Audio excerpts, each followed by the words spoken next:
Por lo general la máquina que anda más en terreno son la grúa horquilla. Era complejo en el sentido de que la demora de tiempo que teníamos que abastecer la área era mucho más que el que se ocupa ahora con los robots.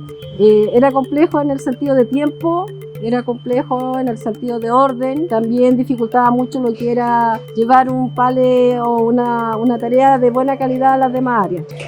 Cuando nos indicaron ya de que íbamos a funcionar con esto, partiendo por mi persona fue un poco complejo, porque tú te imaginas al tiro que la tecnología te viene a quitar tu fuente laboral. Fue lo primero que pensaron todos, pero después a medida que fue pasando el tiempo nos fuimos adaptando. Vimos que no era difícil, vimos que en parte nos ayudó bastante y nos está ayudando bastante en lo que te había mencionado antes, que se hace más óptimo un trabajo. A las finales ahora casi todos quieren venir a trabajar aquí a los robots porque es una experiencia nueva. Nos hemos adaptado súper bien. Se ha entendido lo que se necesitaba, se ha entendido de la finalidad de este sistema y ha ayudado bastante, muchas cosas. No tengo mermas, he ahorrado tiempo al área donde se está procesando, se ha ordenado, se ve más limpio, se ve más óptimo el lugar del trabajo de ellos. Ha mejorado bastante todo el sistema. Well, from the beginning, we wanted to be one of the best home improvement stores in the whole Latin America. In that vision, we started to think about how do we embrace the customer expectations, how do we keep up with the pace of the pure players, I mean the e-commerce pure players that were entering in our business at that time. So at that time we started to thinking, how do we do to change the customer experience in either in the stores or in the e-commerce or even in every single touch point in which we interact with the customer. Fulfilling that vision, we started with a lead management program in which we concentrated our focus in the added value to the customer. That was like, I don't know, we discovered Grayorange and we started developing what was the idea of increasing the efficiency and productivity in the whole supply chain. Finally, we discovered this Ranger system. So it is really, really simple now for us to be thinking always in the customer expectation, the customer needs. I'm completely convinced that this is the proper way of doing things. Always concentrate on what the customer is asking for, and then the challenge is how do we develop the whole chain, the whole supply chain, the whole processes, thinking in the customer first and then being efficient in how we do it.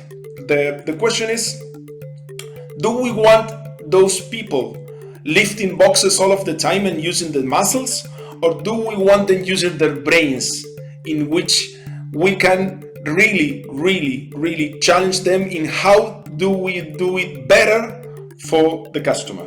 What we have done in Sodimac together with the Grayorange and Systems team was we prepare the people that were going to interact with the system like 1 year prior to the system, to implementing the system itself, telling them what was behind the concept of using this technology, motivating them, educating them, showing them how do we get a better result using this technology with their help. It was a really fulfilling experience for me. As you see, how can we move people from only moving mock-sets or products to understanding what's behind a concept of getting the customer expectations to be fulfilled, or even using this kind of top level, world level technology.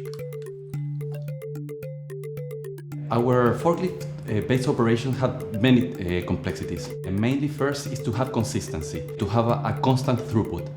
That's our main challenge while we are doing distribution center operations, is to have a normal and constant throughput throughout the day. And one of the issues is that when you rely the operations in human-based operations at the end, the problem is that people start getting tired at the end of the day. You have problems about if the people is coming or if they are not coming to the distribution center.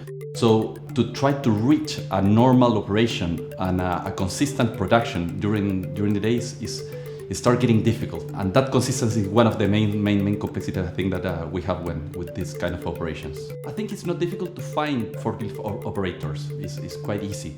The problem is the time you invest in training them, and at the same time, when you finish training them, you expect to have a result with them. And the problem is that at the end, people doesn't complete the task in the right way. They don't come to work. And the worst of all is that after all the training and all the production that you have been working with them, people, at least the wages in Chile are not the best for this kind of role. So when they are offered a 10 or 15% of rise in their wages, you just lose the people, and all the time you invest in training them and to have the right and complete performance in the right ways, it's lost. And that's one of the things that is quite bad. I think again is one of the main issues that we try to look after with the robots is to have consistency, to have a constant throughput throughout the day. And that's one of the main things that you have with this type of equipment, that during the day you can just upload the tasks that you need to be done, and you just rely and let the robots to move around and to move the pallets from one side to the other. Another thing that is quite important is safety. As this equipment is just programmed to move around through some certain circuits, you can rely to reducing accidents, reducing crashes, and again, that's a huge improvement in our operations. Well, first of all, obviously, when you are using this kind of equipment, the good thing is that you, in a certain way, you don't use too many people in working. So that, like, the good thing is that you reduce the amount of contact that you have between people. So the risk of having a virus spread out in the distribution center reduced quite dramatically. Secondly, the robot itself is a kind of good replacement in a certain way for people that when they get sick or they have been in a direct contact with somebody that has the disease.